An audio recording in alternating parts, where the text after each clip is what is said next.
إلهو الصومالي عذر على كسيني على كوريد أفريقيا بعذر أي بول الله ده وكوريدين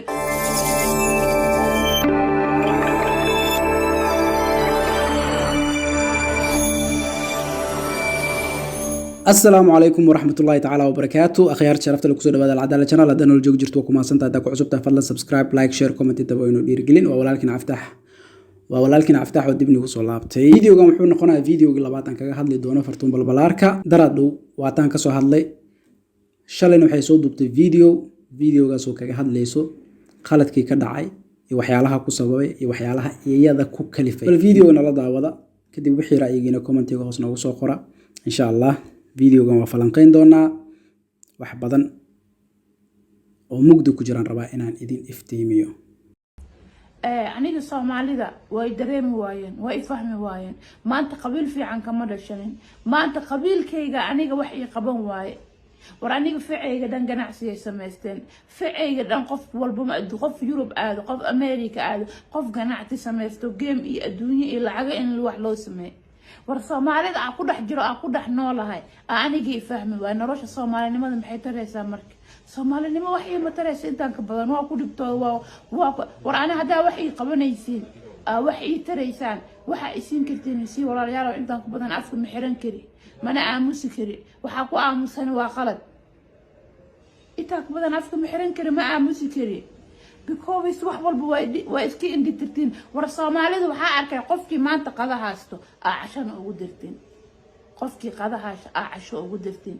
Soomaalida qalad ma laha aniga qabiil laangaab aha ka dhashtay qabiil ay dhala aha ka dhashtay sida aad soo daawateen fartun balbalaarka waxay ka dhawaajisay inay dhibana ay tahay inay u baahan tahay in la gacan qabto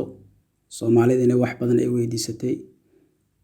inay in badan ay aamusneed oo maanta Soomaalida afka ay u furatay ee u baahan tahay garab istaag wax badan oo nolosheeda iyo duruufeeda ay ka hadashay anigana videogan waxaan u soo qaatay oo kaliya ma ahan duruufteedii qof walba duruuf way haysataa haddii duruuf ku haysato Allah ka saara duruufta mid labaad horta Allah subhanahu wa ta'ala kuma hadii sababtoo ah lixdaada laxaad Ilaahay uu ku dhameeyay qof bini'aadan oo kaamil ah tahay dad adig ka ildaran ka liita waxa laga yaabaa maalintii wax ay cunaan aysan haysanin ayaa Muqdisho kula joogo kula nool haddana iimaankoodii u sugan fartuunay waxaan ka dareemayaa in iimaankaaga uu ka daciifay sababtoo ah Soomaali hore waxay u tiri baryo badan iyo bugto badan waa la isku nacaa laakiin baryada waxaa jiro hal qof oo kugu jeclaanaya oo mar walba ku dhaho ibari aniga ibari waan ku ajiibaya waana Allah subhanahu wa ta'ala mar walba u sii dhawaatid aad barisid oo istiqaara aad dukatid salaatul leyl dukatid oo gacmaha kor aad u taagtid Allah subhanahu wa ta'ala wuu ku jeclaanaya wax alaalo waxa jeceshaana wuu ku siinaya oo wanaag ah ilbaabadiisa raxmadana wuu ku furaya muhiimadda videogan u soo qaatay waxay tahay fartuun balbalaarka daraad waxay tiri haddii $2,000 haddii la siiyo diinta waa saga bixi lahaa okay kelmadaas ay tiri Allah subhanahu wa ta'ala ma ugu toobad keentay mise Soomaalida qancinaysa oo ku leedahay gafa iga dhacay iga raal noqdo Allah iyo Soomaalida yaa horeeya waa calaamad su'aal ko mid ugu horeyso ayadoo gafkii ka soo laabatay oo Allah subhanahu wa ta'ala u soo laabatay oo qaladkaas iga dhacay oo yaa rabbi tooba ay tiri ayu ladina aamanu tuubu ila Allah toobatan nasuha toobad wanaagsan la imaaday ilaa hadda ma hayno kaliya meesha soo fariisatay waxay kaliya ka hadlaysaa danahaagu sidoo kuugu hirgalaa fartuune adigoo rabbiga ka caraysan bal videogana la daawada qabiil baastir baa ka dhashtay maanta hadaa ka dhalan lahaa habiye ama daarood ama dir hadaa ka dhalan lahaa saasali qad qaadi lahaa saas ilaa alxamdulillah ilaaha ma hadas iskale ilaaha ku shukrina wax kale aan sameyn karo mar alxamdulillah ilaahu iimaankayga ii qabooji ilaahu salaadayda igu hanuuni ilaahu diintayda dambe qalad aan ka gelin ilaahu salaadayda igu hanuuni ilaahu qof soomaayo sakada bixinaayo oo iimaan qabta ilaahu iga dhig ilaahow waxyaalaha qaldan iga xijaab ilaahow dadka aniga iwaalayo oo maskaxda iga qaadayo oo 24 saac whatsappka warkaygu keenayo ilaahow saaxiibaha xuno aniga aan leeyahay ilaahow shartooda iga xijaab ilaahow iga xijaab dada maanta waxna ii qabanayeen waxna ii sameynayeen waxna ii tireenna maskaxda iga cuneen i wareeriyeen sida maamo malyan oo kale rabaan inay aniga ii waalaan aniga adduunyo ii ma soo helin waxna ii ma soo helin ilaahow dadkan shartooda iga xijaab ilaahow Soomaalida iga qabo ilaahow Soomaalida waa codowgayga koowaad ilaahow Soomaalida iga qabo wax ma ii ma tirtiin waxna ii ma sameysaan dadkiina waa igu dirteen waxa i gaarsiiseen reer diinta wax aan ka sheegay i gaarsiiseen intaas yar rabaa inaan wax ka dhaho video inta yar leedahay Fartuun laba isku kee qabo labaan rabaa in la isku kee qabto Soomaaliya wax ay qabta oo maanta afkeega idin furtayo intan kadib ma aamusi kari halay caawi halay garab istaago meel halay furo inta haddana maxaa leedahay ilaahow Soomaalida iga qabo labadaas isku kee qabo isla Soomaalidii wax weydiisanaysay garab istaagi weydiisanaysay oo is leedahay waxbay ku qaban doonaan waa walaalahaagii isla ayagii waxa leedahay ilaahow iga qabo mid kale waxa tiri dadka xun WhatsApp-ka warkii igu soo dirayaan oo ijaha wareerinayaan oo waxyaalaha xun ii soo gudbinayaan ilaahow iga qabo ilaahow saaxiibada xun iga reeb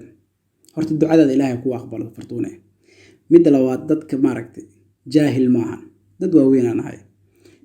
YouTube-ka ama social media waxa ku jira wax naga aqoon badan dad naga waaweyn naga cilmi badan naga aqli badan oo wax walba ay fahmi karaan WhatsApp-ka muxuu gaalka ugu soo sameeyay blog qofkii ku dhibo qofkaadan rabin qofkii aadan ku haysanin ina iska blog garaysid sababtoo ah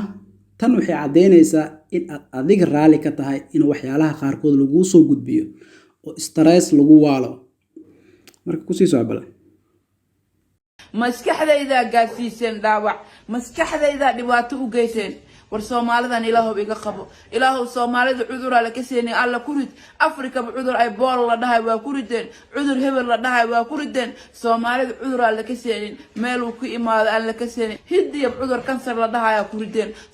Mareykan cudur COVID-19 la dhahay coronavirus ku rideen Soomaalida ilaahow cudur aan la ka seenin meel uu ku imaaday iyo meel uu ka soo baxayo daawo aan lahayn ilaahow ku rid Soomaalida ilaahan ka bariyo cudur aan la ka seenin Soomaalida ilaahow ku rid because aniga waa ay dhibteen waa ay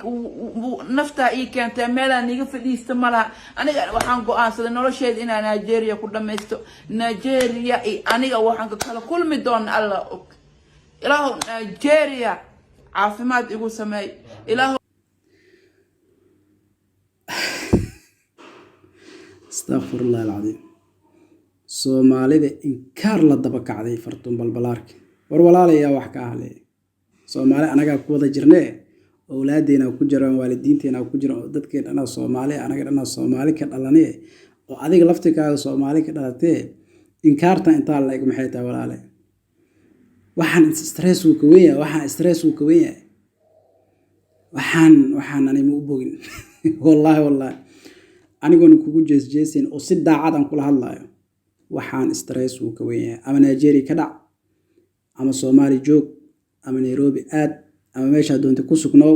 hal mid aan ku leeyahay oo kaliya bas Fartuune inta Soomaali iyo bin aadan iyo hebel raali geli aan leedahay waligaaga hormar ma gaaraysa Allah subhanahu wa ta'ala ku untay ku arsaaqday oo lixdi laxad still uusan midna ka qaadanin oo free kugu siiyay Allah raali geli marka Fartuune waxaan ku leeyahay isdaba qabo waxaan waa adduun isdaba qabo daradna video kugu soo sheegay Nigeria ti oo diinteed ilaasat ilaahow iga dhig muslimnimo ilaahow iga dil dadka aniga gaalnimada ii saadinayo aniga live iga soo furanayo lacagta iyo fiyuuska igu raadinayo walaalow idaafa aniga maanta hadaa qabiil laan dheere ka dhashan lahay mise qabiil ilaahay uu ogyahay ka dhashan lahay ina live soo furtiina sheegaysiin hataa nuuq ila ma dhihi lahayn ilaaha jareer iga dhigay ilaaha adduunku igu ciilay adduunka ku ciilanahay tii aan qira ii dhiman allah og adduunka horta waa ku ciilanahay waa ku rafaade waa ku silcay ilaahu adduunkan wax ii dhaam ilaahu ii sahal ilaahu ada adduunkan igu ciilay kula oo qabiil jareer oo laangaaba iga dhaliyay subhanallah hal midaan ku leeyahay fartuun hal midaan ku leeyahay qof yahay qabiil laangaaba iyo qabiil laandheera ah wallaahi iyo billaahi iyo tallaahi haddii naftaas kaa dhacdo godkaasiiti oo mugdiga ah ma ka shaqaynayo keliya meeshaas waxa kugu anfacaya camalkaaga iyo adi waxaa shaqaysatay qabiilka hal mar kuu soo baxa inta badan waa aragna qabiil wuxuu yahay markii adi dhibaato ay ku gaarto diyadaada say u qaadan lahaayeen ay u soo baxayaan laakiin marka adiga dhib geysatid hal qabiil ma arkaysid hal iyo laba ilmo adeeradaada waxaa laga yaabaa ayagoo isdhibsanaya inay shaaftada kaa bixiyaan oo weliba inkaarkaa soo dabagamaan laakiin stiil gafkiga ku taagantaa waxaa leedahay ilaahu adiga laangaab iga dhaliyay adiga adduunka igu ciilay ilaahay adduunka kuguma ciilin cidna kuma ciilin iimaankaa kaa maqan fartuune iimaankaa kaa maqan sababtoo waxaa ku hadlaysid sida fudud oo carabkaaga ugu soo baxaayo iyo miisaanka intuu la egyahay wallahi isma lahan kis yar haddaad diinta ama wax un ka baran lahayd ama wax aa fahansanaan lahayd wallaahi iyo billaahi iyo tallaahi sidaan uma hadli lahayn keliya waa la hadlaa u hadashaa waa ku arkaa mar labaadaan ku leeyahay mar saddexaad walaalay isdaba qabo ilaahaygaa u soo laabo toobadkeen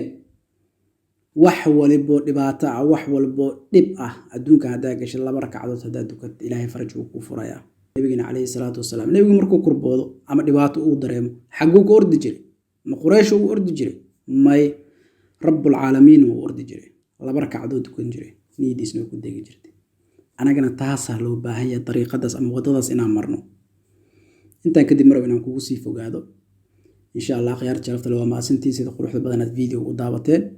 أو لايك جريسين وشير جريسين إن شاء الله فيديو وحاجة إنه بلنا والسلام عليكم ورحمة الله تعالى وبركاته.